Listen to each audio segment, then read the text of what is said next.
매일 성경 큐티 힌트 2025년 12월 6일 느헤미야 13장 15절에서 31절까지 말씀.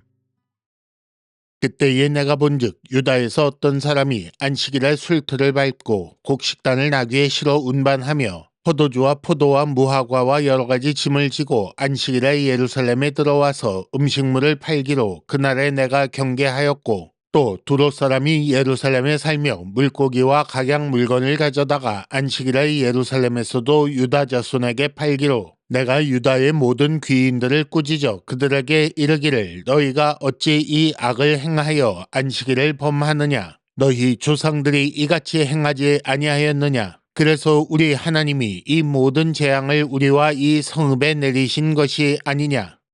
그럼에도 불구하고 너희가 안식일을 범하여 진노가 이스라엘에게 더욱 심하게 임하도록 하는도다 하고, 안식일 전 예루살렘 성문이 어두워갈 때에 내가 성문을 닫고 안식일이 지나기 전에는 열지 말라 하고, 나를 따르는 종자 며칠 성문마다 세워 안식일에는 아무 짐도 들어오지 못하게 하였으므로 장사꾼들과 각양 물건 파는 자들이 한두 번 예루살렘 성 밖에서 자므로 내가 그들에게 경계하여 이르기를 너희가 어찌하여 성 밑에서 자느냐. 다시 이같이 하면 내가 잡으리라 하였더니 그 후부터는 안식일에 그들이 다시 오지 아니하였느니라.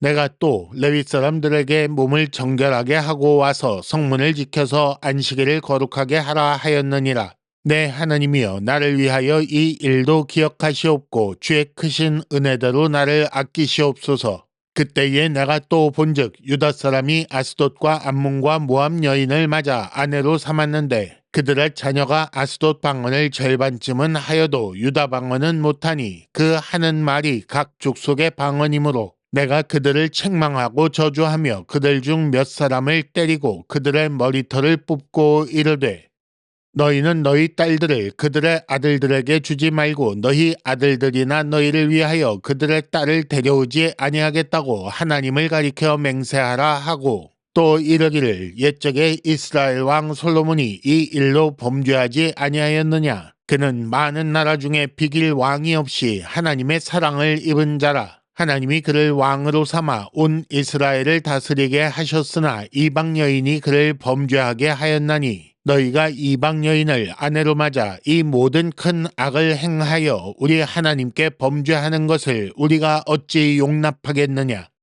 대제사장 엘리야십의 손자 요야다의 아들 하나가 호론 사람 산발랏의 사위가 되었으므로 내가 쫓아내어 나를 떠나게 하였느니라.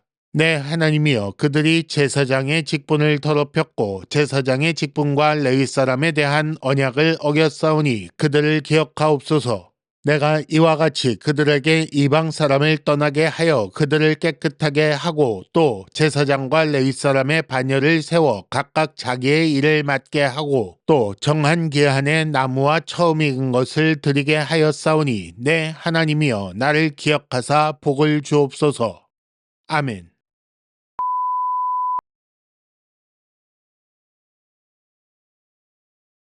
1단계 본문의 구조와 내용을 간단하게 정리하기.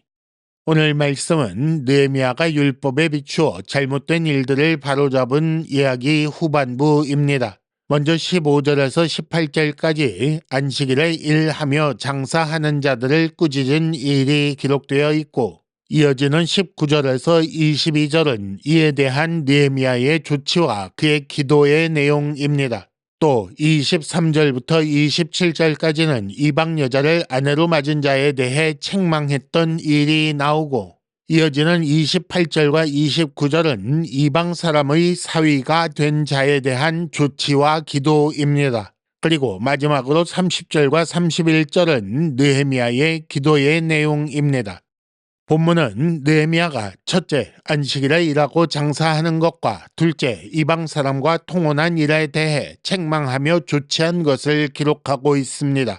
안식일을 지키는 것과 이방 사람과 통혼하지 않는 것은 레위 사람에게 11조를 주지 않은 문제처럼 그들이 기록하여 인봉한 언약에 관련된 문제입니다. 대제사장의 손자가 산발랏의 사위가 된 것은 산발랏이 느헤미야를 반대하며 성벽 재건을 방해했다는 점에서도 큰 문제가 아닐 수가 없습니다. 더구나 대제사장 엘리야십은 성전의 도비아를 위해 방을 만들었던 자이지요. 느헤미야는 이런 일들을 바로잡으면서 하나님과 맺은 언약이 지켜지도록 일했던 것입니다. 2단계 본문의 핵심 메시지 읽어내기. 13장에 기록된 느헤미야의 개혁은 율법과 언약에 근거합니다.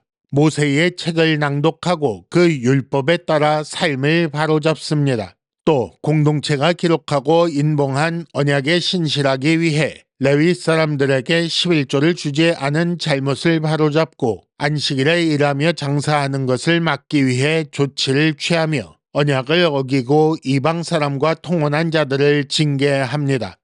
하지만 단순히 법에 따라 판결하는 판사로서 행한 것은 아닙니다.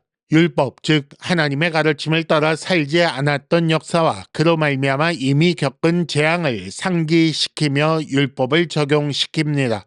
그러므로 느헤미야는 율법을 해석하고 적용하여 실천하게 한 것이며 율법을 따라 살기로 맺은 언약에 신실하도록 지도한 것입니다. 그리고 이는 교회에서 말씀을 해석하고 적용하여 실천하도록 지도하는 것과 유사하지요.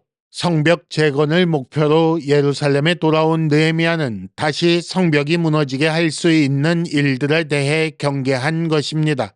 그는 이렇게 하나님과 맺은 언약을 지켰기 때문에 언약적 사랑을 요구할 수 있는 것입니다.